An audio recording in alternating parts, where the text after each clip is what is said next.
How's it going, everyone? Welcome to my first PvE video in God knows how long.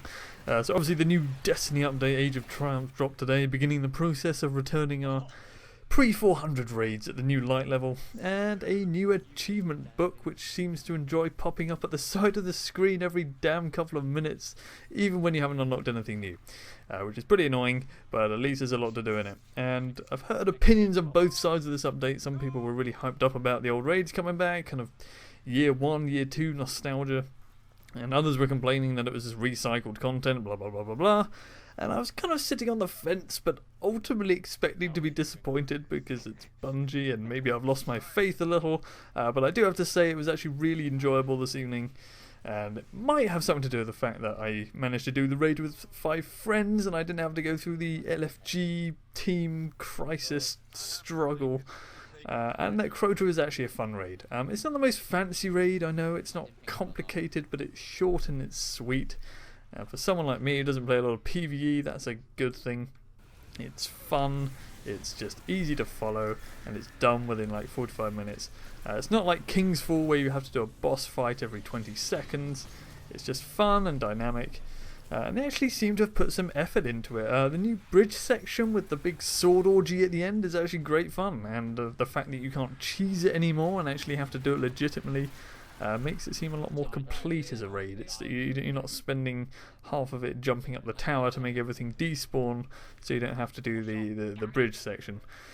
And lastly, and quite importantly, the challenge modes are actually enjoyable. They don't deviate you from the raid so much that you're spending as much time doing the challenge mode as you are doing the rest of the raid, which is a good thing. They actually seem well thought out. You know, some of the challenge modes like Golgoroth or Axis seem so poorly designed that they almost seem like an afterthought, and they're so fickle or buggy, especially if there's any lag. But these are pretty sweet, and it's what actually get you the exotic versions or the adept versions of the updated raid weapons. That is, the raid weapons with elemental damage. So essentially the first year raid weapons, but you know, it now occupies an exotic slot because apparently at some point Bungie decided elemental primaries were OP for whatever reason, but it does now give you some incentive to do the challenge mode other than just getting an emblem. Anyway, the challenge modes. I'm aware there's already going to be videos of these from all the PvE sweats, if that's the right word. But I haven't put any non-trials related videos out since the beginning of the Rise of Iron, I think, so they seem like a pretty good excuse. So the first challenge is at the Deathsinger. This is after you drop down after completing the bridge section and running through that Shrieker gauntlet.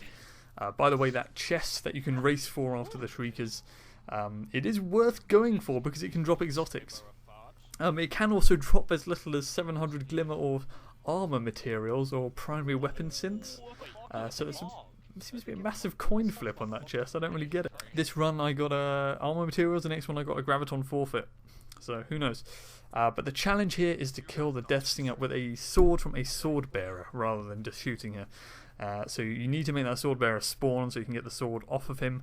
And to do this, you need to clear all of the enemies, not just the armoured yellow ones, not just the small ones, I mean all of them. And you need to be very quick about it because you are on a timer. Everyone on your team who has a raised lighter sword needs to put that shit on because it's going to make this a hell of a lot easier for you. Because it pretty much like one hits all the knights or near enough. And the best strategy that we came up with was split into 2 teams as you would normally. 2 teams of 3, one goes left, one goes right. So you're going to rush out, you're going to kill these knights at the beginning. One person from each team should just stay behind to make sure all those ads at the bottom are dead. They really, really, really need to be dead because they will hold up the next stage if they're not dead. The other 2 head upstairs, third person goes and joins them when they can. There's going to be 3 or 4 knights up there, a few acolytes running around, as well as 1 more knight up in the tower. So someone needs to jump up in the tower and kill that one. Again, if you have raised lighters, it's going to make really short work of them. Otherwise a Galahorn or something, but just make sure you're using heavy. They need to go down quick. Once they're cleared, do what you would do normally. Bring out that wizard on each side, kill them, kill the Shrieker that opens up afterwards. Get the hell outside because that Shrieker Death Blast will absolutely destroy you. It does a lot of damage. You really need to make sure that doesn't hit you. Block with your sword if you want, as long as you're not using a Dark Drinker, obviously, because it's void and void. As soon as the Death Blast is done, the team on each side should then split into 3. One person from each side can go back inside to where you just killed the Shrieker, and those two need to make sure that all of those ads inside are cleared out. Every enemy in there needs to die. Some of those enemies will be armoured knights, so again, swords and heavy are a must. Get them down nice and quick, because as soon as those are down, the next stage will trigger. When the next stage triggers, it will say she is screaming in fear or something inside of the screen.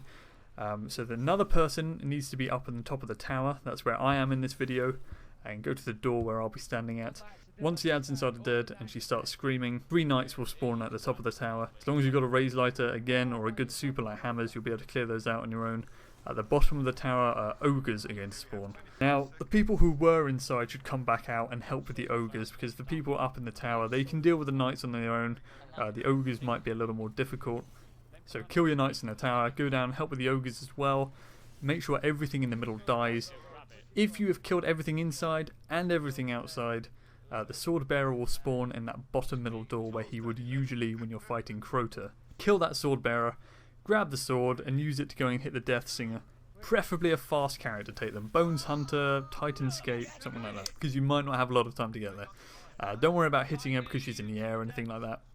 It seems to be as long as you're close to her and do a right trigger attack, it should kill her. I did one run and I'm pretty sure it one hit her from full health. If this doesn't turn out to be the case, or you really want to make sure, have someone run ahead of your sword runner and just shoot her with like a few rockets or something just to get her health low, just to really make sure. But I'm pretty sure that sword attack will one-shot her. Jump up, right trigger attack, and that will take her down. As you can see on this run, this was our first one. We did it so tightly that the screen actually began to fade out, but luckily came back in, and that will give you the emblem and the chance at one of the 4 exotic primaries. So in our next few runs, we did it with a few seconds remaining, so it does seem to be something which is always going to be quite a tight call. So it is something you have to be very efficient at. If one thrall or acolyte manages to hide in a corner somewhere, it can mean failure because it will stall the next phase from triggering. You just have to be very thorough. Everyone needs to know what they're doing, and it's very important that everyone stays alive because it's kind of hard to cover like 2 people's work. But again, raise light is really helpful. And with that, you should be able to do this in a few attempts. Next is the Crota challenge, and honestly, this doesn't require much explanation, to be honest. You're going to do exactly as you would normally, but your sword runner has to be a different player each time. Strictly speaking, each time the sword is picked up, it needs to be a different player. Now, the Crota section is a little bit different because he's going to summon an oversoul each time you down him. So here's how we did it nice and easy. A bubble down on this spot to draw aggro from the tower boomers. Sword runner can take out the bearer, jumps up to Crota on the same side as the bubble. We drop Crota, sword runner hits him. Crota now summons the oversoul. You do not need to shoot the oversoul yet. Drop Crota again, and while your sword runner is hitting him for the second time, the rest of you can make sure that oversoul gets taken care of, and then you can retreat back inside. Remember, if you're running the sword, that you cannot drop it and then pick it up again, so you can't do the blade dancer trick of hitting him with a melee to go invisible between sword hits, because this will count as the same player picking it up and you will fail the challenge. You can do a lot of damage to Crota, and it is possible to kill him with 2 sword runners. But if he's not dead after the second one, what we do, old tactic, run down under one of the towers, because the ogres will spawn this time. So you can kill one as soon as it comes at the door, then we can snipe the other one from across the other side, and then we can go back up and wait for our chance for the 3rd sword run, which needs to be obviously your 3rd different player. But once he's down, once you've killed Crota, as long as it's been a different person who touched the sword each time, you'll get the next emblem and another one of the 4 exotics. And that's it. As I say, it's nice and simple, well thought out. The Deathsinger attempts pretty much have to take around 2 minutes each time because that's about how much time you have. So there's no chance of wasting 15 minutes per attempt like Axis. And the final step takes as long as you would normally. You just need several confident sword runners instead of just one. And you can't do the blade dance trick, obviously. And that's it. I got all 4 adept exotics within 5 drops. 3 people on my team got 4 for 4. So I kind of suspect it might be weighted in your favour to get ones you haven't already. Unless we were just super lucky, I'm not too sure. But obviously the more characters you have, the better your chances of getting all of them, because you have 2 attempts per character. Anyway, I hope this helped. If you didn't already know how to do this, thanks for watching, and I will catch you next time.